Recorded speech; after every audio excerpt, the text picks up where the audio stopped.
राष्ट्रवादी काँग्रेस पक्षाचे राष्ट्रीय अध्यक्ष अजित पवार आपल्यासोबत आहेत. आपण त्यांच्याशी बातचीत करणार आहोत. सर, यात्रा तुमची सुरू आहे, जोरदार प्रतिसाद मिळतोय, खास करून महिलांची मोठ्या प्रमाणामध्ये सहभाग या यात्रेच्या निमित्तानं पाहायला मिळतोय.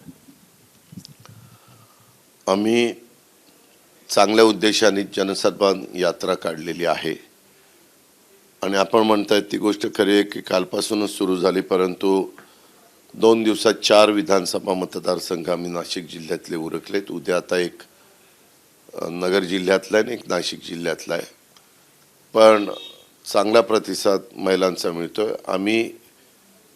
मी लोकांना सांगतो की जनसन्मान यात्रा का काढली, तर जनसेवक आम्ही आहोत. आम्ही केलेल्या योजना आम्हाला ह्या जनसन्मान यात्रेच्या निमित्तानं लोकांच्यापर्यंत पोचवायच्यात, त्याची माहिती द्यायची, आम्ही केलेली कामं ही आम्हाला लोकांच्यापर्यंत पोचवायची आणि तशा प्रकारचं काम आमचं त्याच्यामध्ये चाललेलं आहे. मी त्याच्यामध्ये ज्यावेळेस महिलांना प्रश्न विचारतो किंवा त्यांच्यामधनं जाताना त्यांना विचारतो की तुम्ही अर्ज मुख्यमंत्री माझी लाडकी बहीण योजनेची केली का, बहुतेक महिलांनी केलेली आहे. 65च्या पुढच्या महिला मात्र सांगतात की दादा आम्ही त्या वयामध्ये बसत नाही. त्यांच्याकरता वयोश्री म्हणून एक योजना आहे, ती वेगळ्या आहे. आपण मुली असतील, लहान मुली जन्मलेल्या असतील, त्यांच्याकरता पण लखपती मुलगी लखपतीची ती योजना आणलेली 1,01,000 तिचा जन्म झाल्यापासून ती 18 वर्षाची होईपर्यंत आपण त्याच्यामध्ये देतो. हा सगळ्या गोष्टी सरकारच्या वतीनं केल्या जातात. अशा सगळ्या बाबींचं माहिती हा देण्याचा आमचा ह्या जनसन्मान यात्रेचा उद्देश आहे आणि त्या पद्धतीने आमचं काम चाललेलं आहे. जनसन्मान यात्रा सुरू आहे. आता महायुतीच्या एकत्रित यात्रा होणार आहेत, सभा पार पडणार आहेत आणि नुकतीच या संदर्भात मुख्यमंत्री उपमुख्यमंत्री अशी बैठक झाली अशी माहिती मिळते. हो, काल बैठक झाली. काल 11 ते रात्री 1-1:30 वाजेपर्यंत ती बैठक वर्षा बंगल्यावर होती. आम्ही सगळेजण त्या बैठकीला हजर होतो. मागच्या वेळेस आम्हाला लोकसभेच्या निवडणुकीच्या आधी आम्ही जे काही महायुतीचे घटक पक्ष आहोत त्यांचे तालुक्यातले कार्यकर्ते पण एकोप्याने तिथं दिलेल्या महायुतीच्या उमेदवाराचा प्रचार करावा, त्यांच्यामध्ये पण एकवाक्यता असावी, एक परिवार म्हणून त्यांनी त्या ठिकाणी काम करावं, त्याच्यामध्ये कुणाचे गैरसमज असू नयेत म्हणून अशा प्रकारचं 6 रिजनमध्ये 6 आणि मुंबईकरता एक वेगळं 7 मेळावे महायुतीचे जे घटक पक्ष आहेत त्या सगळ्या तिथल्या प्रमुख कार्यकर्त्यांना बोलून आम्ही घेणार आहोत. त्याला मुख्यमंत्री आणि दोन्ही उपमुख्यमंत्री हजर राहणार आहेत आणि ह्या पद्धतीनं आम्ही त्याही मेळाव्याची सुरुवात करतोय. परंतु त्याच्या आधी 17 तारखेला आम्ही पुण्यामध्ये मुख्यमंत्री माझी लाडकी बहीण योजना, मुख्यमंत्री लाडकी बहीण योजना ही जी काही स्कीम आहे आमची, त्या योजनेच्या DBT हे साधारण 17 तारखेला करायचं आमच्या मनात आहे. कारण 19 तारखेला रक्षाबंधन आहे आणि रक्षाबंधनाच्या आधी महिलांच्या करता, मायमाऊलींच्या करता, भगिनींच्या करता, मुलींच्या करता 21 ते 65 वयोगटातल्यांना त्या योजनेचा लाभ मिळावा, हा त्या पाठीमागचा आमचा उद्देश आहे. आणि इतर पण ठिकाणी मेळावे होतील, ते त्या जिल्ह्यातले संपर्कमंत्री पालकमंत्री मिळून घेतील आणि प्रत्येक तालुक्यानंतर साधारण विधानसभा मतदारसंघ वाईज देखील ह्या सगळ्या गोष्टी करायच्यात. त्याच्यामुळं आम्हाला सगळ्यांना वॉर फुटिंगवर काम करावं लागणार आहे आणि ते आम्ही करू. दादा, महाराष्ट्राच्या आर्थिक तिजोरीची सध्याची काय परिस्थिती आहे? कारण जवळपास 75,000 कोटी रुपये वेगवेगळ्या योजनांमध्ये गेलेले आहेत. विरोधकांचं सातत्यानं असं म्हणणं होतंय की आर्थिक शिस्तीचे अजितदादा आहेत, मात्र अशा पद्धतीनं कधी त्यांना निर्णय घेतले नव्हते. आता जरी निर्णय घेतले असले तरी निधींची तरतूद इतर प्रोजेक्ट महाराष्ट्रात मुंबईत अनेक मोठमोठे प्रकल्प चालू आहेत. तर या संदर्भामध्ये कुठं निधी कमी पडणार नाही ना, आणि कशा पद्धतीनं महाराष्ट्राची आर्थिक परिस्थिती पुढची असेल? महाराष्ट्राची आर्थिक परिस्थिती व्यवस्थित आहे. महाराष्ट्र एक प्रगत राज्य म्हणून देशामध्ये ओळखलं जातं. आपलं स्थूल उत्पन्न हे 43 लाख कोटी रुपयाचं आहे. स्थिर उत्पन्नावर आपल्या बाकीच्या सगळ्या गोष्टी अवलंबून असतात. किती कर्ज आपण काढू शकतो, किती त्या ठिकाणी आपल्याला लिमिट आहे, ह्या सगळ्या गोष्टीचं एक कोष्टक बसवलेलं आहे. त्याच्या बाहेर तुम्हाला जाता येत नाही. आणि त्या RBIनी केंद्र सरकारने घालून दिलेल्या नियमामध्येच ह्या सगळ्या गोष्टी आम्ही करतोय. गेले अनेक वर्ष मी राज्याच्या अर्थ विभागाची जबाबदारी सांभाळलेली आहे. यावेळेस माझा 10वा अर्थसंकल्प होता. हा अर्थसंकल्प सादर करत असताना आम्ही फार बारकाईनं समाजातल्या गरीब घटकाला वर आणण्याच्या करता, गरिबीतनं वर आणण्याच्या करता काय आपण करू शकतो अशा पद्धतीनं आम्ही शेतकऱ्यांच्या करता, महिलांच्या करता, मुलींच्या करता, युवक युवतींच्या करता असे हे निर्णय घेतलेले आहेत. हे निर्णय घेत असताना फार विचारपूर्वक आपलं राज्याचं बजेट किती आहे, आपला नेहमीचा खर्च पगाराचा, पेन्शनचा आणि घेतलेल्या कर्जाचं व्याज देण्याचा किती आहे, ह्याचं ताळमेळ सगळं आम्ही लावलेलं आहे. वित्त विभाग म्हणून मी अर्थसंकल्प सादर करायच्या आधी ह्या सगळ्या हे जे बारकावे पाहिलेले आहेत. आणि दुसरी गोष्ट, आपले रिसोर्सेस पण वाढवायचे, ते कशा पद्धतीनं वाढवायचे, काही काटकसर करायची तर ती कुठं करायची, तिथं विकास कामात पण काटकसर करून चालणार नाही. परंतु कधी कधी काही वायफळ खर्च, तुम्ही पण तुमचा प्रपंच चालवत असताना काही वायफळ खर्च होतात, ते कंट्रोल करता येतात. हे पण 13 कोटी जनतेचा संसार आहे.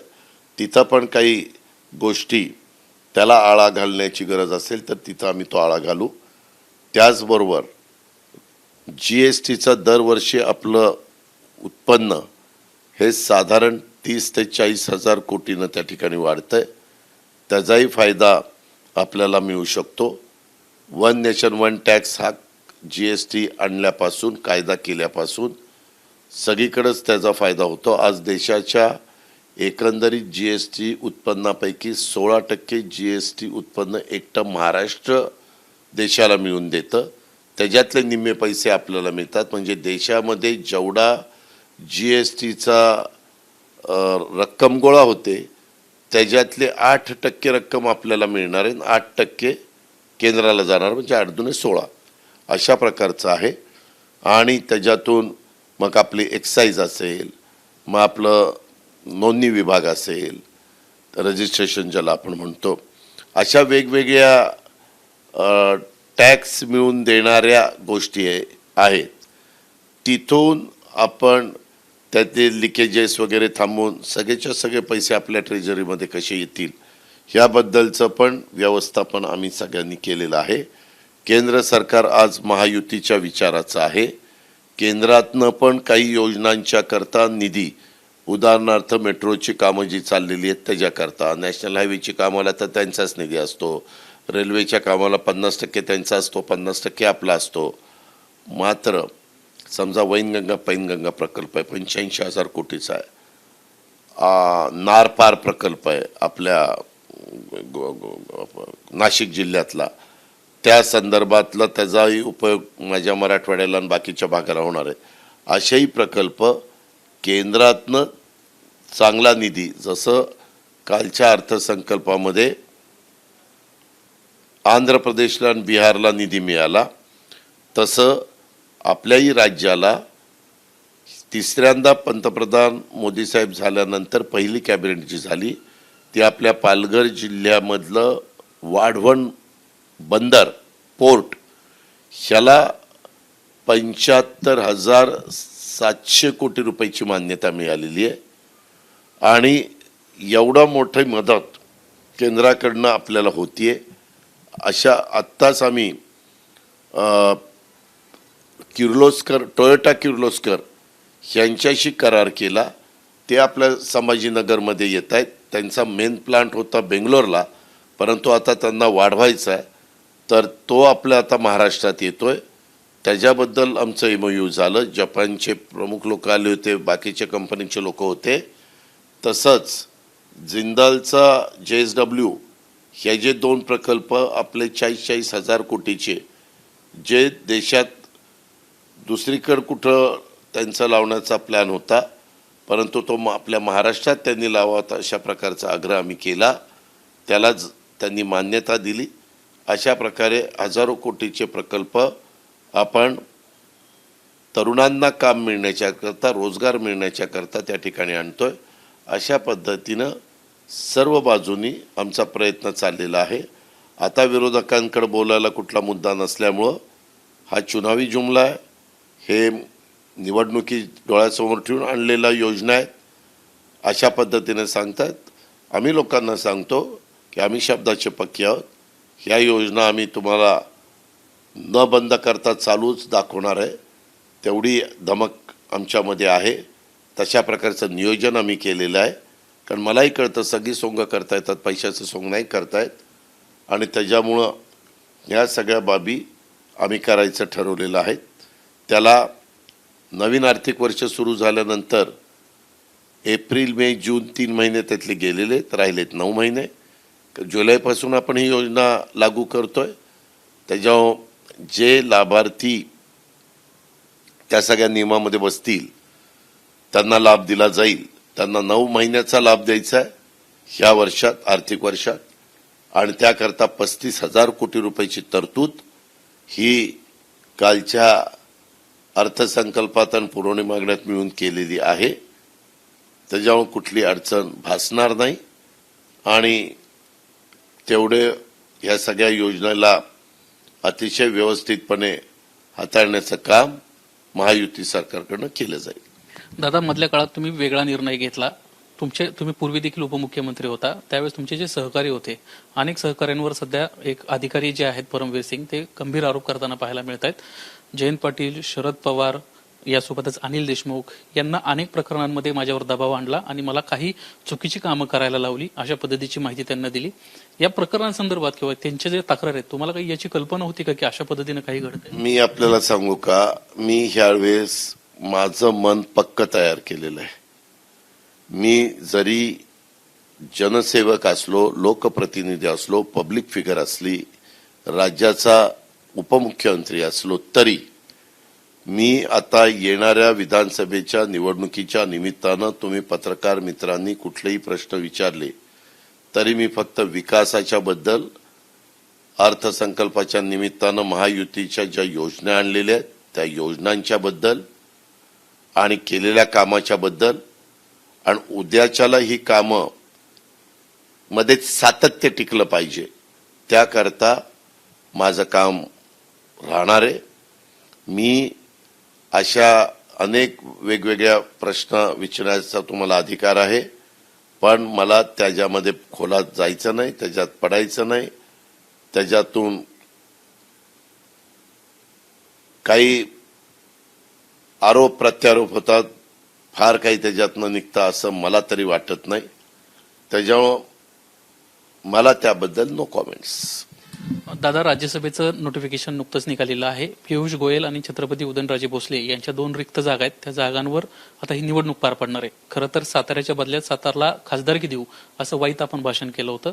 साताऱ्यासाठी ही जागा मिळणार आहे का की अन्य काही प्लॅन आहे? आम्ही त्यावेळेस भारतीय जनता पक्षाला विनंती केलेली होती की राष्ट्रवादी काँग्रेस पक्षाची स्थापना झाल्यापासून 99, 2004, 2009, 2014, 2019 सातत्याने राष्ट्रवादीचा घड्याळाच्या चिन्हावरचा खासदार तिथं निवडून आलेला आहे. यावेळेस त्यांनी जरा विनंती केलेली होती की बाबा ती जागा आम्हाला सोडा. आम्ही त्यांना सांगितलं की आम्हाला त्याच्या बदल्यामध्ये काय त्या ठिकाणी दिलं जाईल. आणि मग चर्चेअंती असा आम्ही निष्कर्षास आलो की पियुष गोयलांची 4 वर्ष राहणारी जागा ही आम्हाला त्या ठिकाणी मिळावी, त्यावेळेस आमच्यामध्ये चर्चा होऊन ते मान्य करण्यात आलेलं आहे. त्याच्यामुळं आम्ही ती जागा महायुतीच्या वतीनं लढवणार आहोत आणि त्यामध्ये पार्लमेंटरी बोर्ड निर्णय घेईल कुणाला संधी द्यायची आणि तशा पद्धतीने संधी दिली जाईल. एक वेळ सातारा लोकसभेचा आपण विषय केला, पण मागच्या काही दिवसांपासून मराठा ओबीसी आरक्षणाचा जो प्रश्न आहे तो अजून सुटलेला नाहीये. मधल्या काळात विरोधी पक्ष या बैठकीलाच आला नव्हता आणि त्यानंतर जवाब दो आंदोलन सगळीकडे सुरू झालं विरोधकांच्या बाबतीत. मात्र सत्ताधारी पक्षानं तरी कुठे या संदर्भातली जी भूमिका आहे त्यांची काय असणार आहे मराठा समाजाच्या बाबतीत, ओबीसी समाजाच्या बाबतीत ही स्पष्ट केलेली नाही. त्या संदर्भामध्ये स्वतः राज्याच्या मुख्यमंत्र्यांनी सर्व राजकीय पक्ष सत्ताधारी आणि विरोधी यांच्याशी संपर्क साधलेला आहे. एक तारीख पण ठरलेली होती, परंतु त्यावेळेस काही जण त्या मीटिंगला येऊ शकले नाही. नंतर सीएम साहेबांनी जे पक्ष येऊ शकले नाही त्यांच्याशी संपर्क साधला आणि पुन्हा ती मीटिंग बोलवायचं ठरवलेलं आहे. असे महत्वाचे निर्णय घेत असताना कुणी सरकारमध्ये असले तरी सहसा सत्ताधारी विरोधी सगळे प्रमुख लोक एकत्र बसून त्याबद्दलचा निर्णय घेतात. ही महाराष्ट्राची कामाची पद्धत आहे. मागे पण ज्या वेळेस अशा प्रकारच्या घटना घडल्या त्यावेळेस अशाच पद्धतीनं सर्वांना एकत्र बसून चर्चा विनिमय करून त्याच्यातनं सकारात्मक मार्ग काढण्याचं काम झालेलं आहे. तसं आत्ता देखील सरकारच्या वतीनं मुख्यमंत्र्यांच्याकडून केलं जाणार आहे. जरांगेंच्या वतीनं सातत्यानं अल्टिमेटम दिले जात आहेत. भुजबळांच्या बाबतीत प्रामुख्याने त्यांचा जास्त रोष आहे. आता त्यांचं असं म्हणणं आहे की भुजबळ ज्या ठिकाणी प्रचाराला जातील त्या ठिकाणचा उमेदवार आम्ही पाडल्याशिवाय राहणार नाहीत. 288 उमेदवार उभे करण्यासाठी आम्ही तयारी करतो. No comments. दादा, आणखीन महत्वाचं असं आहे की सध्या महायुतीमध्ये इच्छुकांची भाऊगर्दी तुमच्या जास्त आहे. आपण जर सुनील शेळकेंचा विषय घेतला तर बाळा भेगडे सातत्यानं तिथं प्रामुख्यानं भूमिका मांडतायत आणि आम्हाला या ठिकाणाहून उमेदवारी मिळाली पाहिजे असं सांगितलं जाते. तर दुसरीकडे रुपाली चाकणकर देखील खडकवासले संदर्भात इच्छुक आहेत अशी माहिती मिळते. 18 विधानसभा मतदारसंघ असे आहेत जिथं सेकंड प्रेफरन्स तुमचे सगळे भाजपचे उमेदवार होते जे पडले होते आणि आपले राष्ट्रवादीचे निवडून आले होते. हा जो काय आगामी काळात वाद होऊ शकतो तो कशा पद्धतीनं सोडवला जाणार आहे? काही आदला बदल जर जागांची झाली तर महायुतीमधल्या घटक पक्षांचे सगळे एकत्र बसून सामोपचारांनी ह्याबद्दलचा मार्ग काढू. आमच्या पक्षाचे कार्यकर्ते आमच्या ऐकण्यात आहेत. ते राष्ट्रवादीचे आमचं मोडणार नाही, भाजपचे त्यांच्या नेत्यांचं मोडणार नाही, शिवसेनेचं शिंदे साहेबांचं मोडणार नाही. आठवले साहेब आणि इतकर घटक पक्ष आहे त्यांचंही त्यांच्या प्रमुखांचा शब्द ते कार्यकर्ते मोडणार नाहीत अशी मला खात्री वाटते. अल्पसंख्याकांच्या बाबतीत अजित पवारांचा सातत्यानं पुढाकार राहिलेला आहे. विशाळगडला पहिले पोहोचणं असो किंवा नुकतंच मौलाना आझाद योजनेसंदर्भात आपण केलेली घोषणा असेल. मात्र वक्फ बोर्डाचा ज्यावेळेस विषय निघतो त्यावेळेस आपल्याकडून अद्याप भूमिका जाहीर झालेली नाहीये. वक्फ बोर्डाच्या अनेक जमिनी ज्या आहेत त्या कुठेतरी आता त्या जे काही अतिक्रमण करणारी मंडळी आहेत त्यांच्या घशात घालण्यासाठी सरकार प्रयत्न करते असा विरोधकांचा आरोप होतोय. केंद्र सरकारनं या संदर्भातलं एक नुकतंच कायदा आणलेला आहे आणि त्या कायद्यामध्ये काही बदल केलेले आहेत. माहिती घेतली का? मला एका गोष्टीचं खूप आश्चर्य वाटतं की न माहिती घेता बऱ्याचदा प्रश्नाची सरबत्ती केली जाते. वास्तविक ह्या संदर्भात माझ्या स्तरावर जी बैठक झालेली होती त्याच्यामध्ये एसीएस रेव्हेन्यू हे देवरा होते. देवरांच्या अध्यक्षतेखाली कमिटी केलेली होती. त्याच्यामध्ये वक्फ बोर्डाचे चेअरमन पण हजर होते, त्याच्यामध्ये तिथले एमडी पण हजर होते, त्याच्यामध्ये अब्दुल सत्तार मंत्री महोदय हजर होते, बाकीचे काही प्रतिनिधी हे हजर होते आणि त्याच्यामध्ये राज्यामधनं काम करत असताना वक्फ बोर्डाच्या महाराष्ट्रातल्या जमिनीला कशाही प्रकारे धक्का लागून त्या जमिनी कुणाच्या तरी घशामध्ये जातील हा प्रयत्न अजिबात होता कामा नये म्हणून आम्ही काळजी घेतलेली आहे. त्यांचा रिपोर्ट आल्यानंतर पुढच्या गोष्टी राज्य सरकारकडनं केल्या जातील. जयंत पाटील म्हणतात 80 ते 90 जागा फक्त महायुतीला मिळतील. जवळपास 170 जागांपेक्षा जास्त ठिकाणी महाविकास आघाडी असेल. कोण काय म्हणतंय शेवटी जनता जनार्दन सर्वस्व असते. ते ठरवतात काय करायचं काय नाही करायचं आणि आमचा जनतेच्यावर विश्वास आहे. आम्ही आमच्या परीनं काम करतोय, ते त्यांच्या परीनं काम करतायत.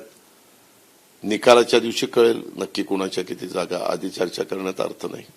शेवटचा प्रश्न, लासलगावला आता आपली एक बैठक छगन भुजबळांच्या ऑफिसमध्ये झाली. त्यावेळेस आपण एक किस्सा शेअर केला होता की पुण्यामध्ये सभेच्या दरम्यान मोदी साहेबांना आपण विनंती केली होती, मात्र ज्या पद्धतीनं शरद पवारांच्या बाबतीमध्ये त्यांना वक्तव्य केलं आणि त्यानंतर फटका अनेक जागांवर बसल्याचं पाहायला मिळालं महाविकास आघाडीला. मी असं काही बोललेलो नाही.